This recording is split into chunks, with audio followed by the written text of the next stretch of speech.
Hey guys, what's up, कैसे हैं आप? आज हम लोग पढ़ने जा रहे हैं 12th स्टैंडर्ड का एक कविता, now the leaves are falling fast. उसकी आज समरी नहीं है, ये पूरे कविता का एक्सप्लेनेशन है। तो आज देखते हैं कि ये कविता किस तरह की है। बहुत ही इंटरेस्टिंग है और इस कविता में एक्चुअली इंसान के फ्रस्ट्रेशन के बारे में बताया गया है कि आज कल के जो इंसान है वो किस तरह से फ्रस्ट्रेट हो गए हैं, निराश हो गए हैं। आजकल के आजकल के लाइफ से बहुत ही उदास है, उनकी इच्छाएं पूरी नहीं हो पाती है। तो इसी के बारे में ये कविता जो है एक्सप्लेन करती है, बताती है।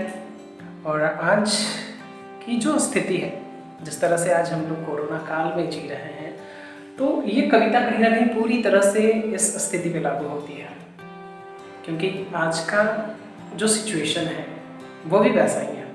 इंसान बहुत ही परेशान है, कई बीमारियों के कारण, कई रोगों के कारण। तो कहीं ना कहीं ये कविता उससे बहुत रिलेट करती है।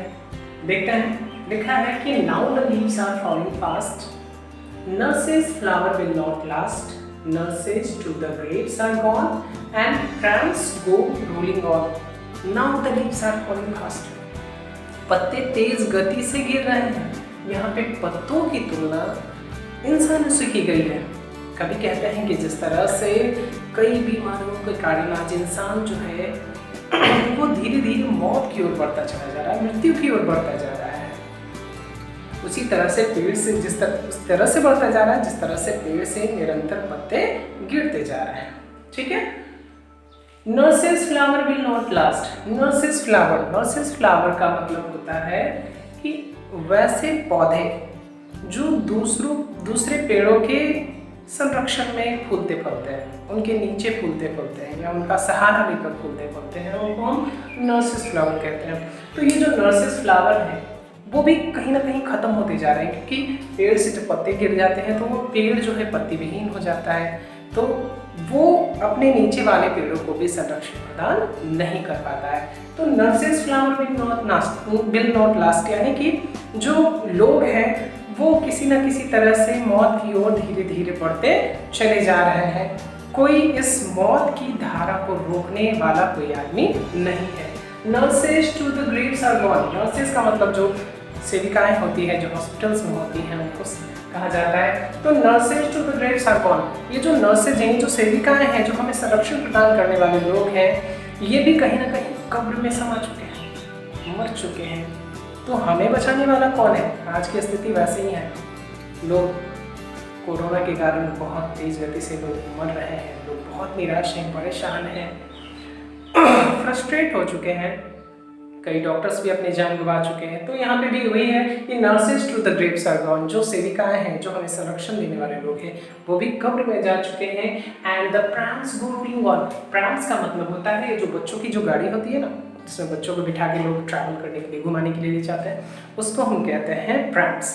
तो प्रैम्स गो रोलिंग ऑन कहने का मतलब है कि ये जो बच्चों की गाड़ी लुढ़कती जा रही है, यानी कि कहने का मतलब है कि इन कारणों, इन चीज़ों के होने के बावजूद भी ये जो मानव जीवन है ना, वो किसी ना किसी तरह से आगे बढ़ता चला जा रहा है।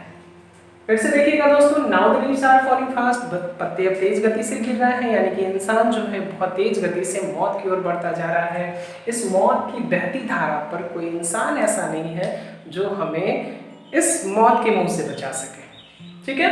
Nurses to the graves are gone, जो सारे लोग हैं जो हमें बचाने वाले हैं, जो नर्सेस हैं, वो भी कब्र में समा चुके हैं। सारे लोग इतने परेशान हैं, इतने निराश हैं, फिर भी हमारी ये जो जीवन रूपी गाड़ी है वो किसी न किसी तरह से आगे बढ़ती चली जा रही है।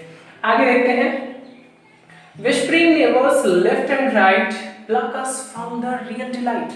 विस्परिंग नेबर्स, वैसे तो विस्परिंग का मतलब होता है धीरे धीरे बातें करने वाला, फुसफुसा के बातें करने वाला, उसको विस्परिंग कहते हैं। नेबर्स का मतलब पड़ोसी, लेकिन यहाँ पे विस्परिंग नेबर्स कहने का मतलब है यमदूत, यमराज, जो हमारी जान हमारे शरीर से खींच लेते हैं, है ना।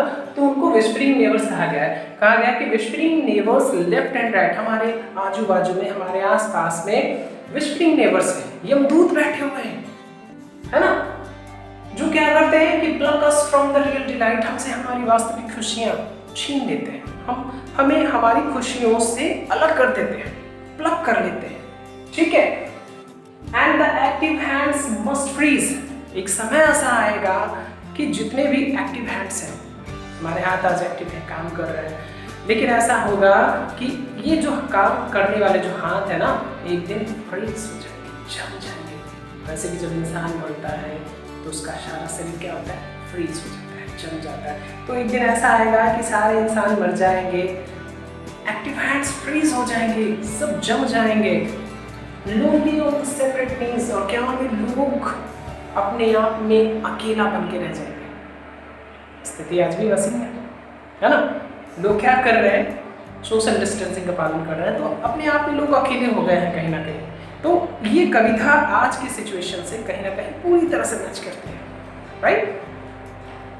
आगे देखिए क्या लिखा है, राइटर लिखा है कि dead in hundreds at the back. जब इंसान अपने जीवन काल में आगे की ओर बढ़ता है और जब वापस मुड़कर वो अपने जीवन के पहलुओं को निहारता है, तो उसे सैकड़ों लोग मरे हुए रास्ते में बिछे हुए दिखते हैं, सैकड़ों लोग, है ना।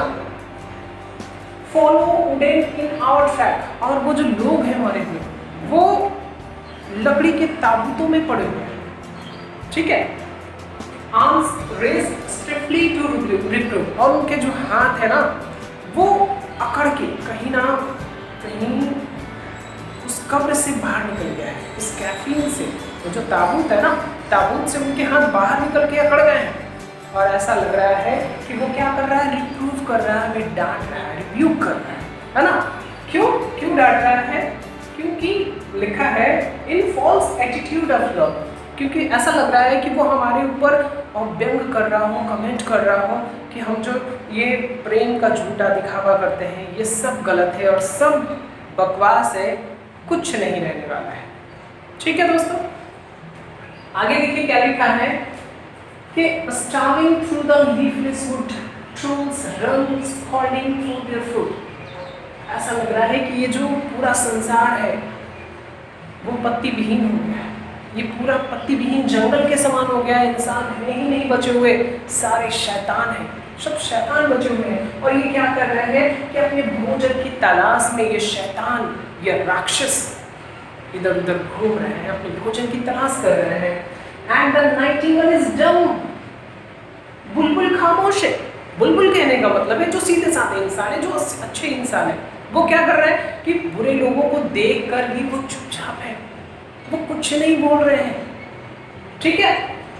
नाइटिंगेल इज डम, नाइटिंगेल डम हो गई है, गूंगी हो गई है, कुछ नहीं बोल रही है, मतलब सीधा साधा इंसान उन राक्षसों को देखकर चुपचाप है, वो कुछ नहीं बोलता है, कहीं उसके ऊपर ही वो अटैक ना करते इसलिए शायद, है ना। And the angel will not come, और ऐसा भी लग रहा है कि हमें इस मुसीबत से, इस परेशानी से बचाने वाला कोई एंजल, कोई खुदा का फरिश्ता इस धरती पे आने वाला नहीं है, यानी कि हमें अपनी संरक्षण खुद करनी होगी। बड़े तो कोई नहीं आने वाला है हमें बचाने के लिए, हमें अपनी देखभाल खुद करनी होगी। And the angel will not come, ठीक है। अब देखिए क्या लिखा है, लास्ट का पैराग्राफ है, cold impossible the head lifts the mountains lovely head.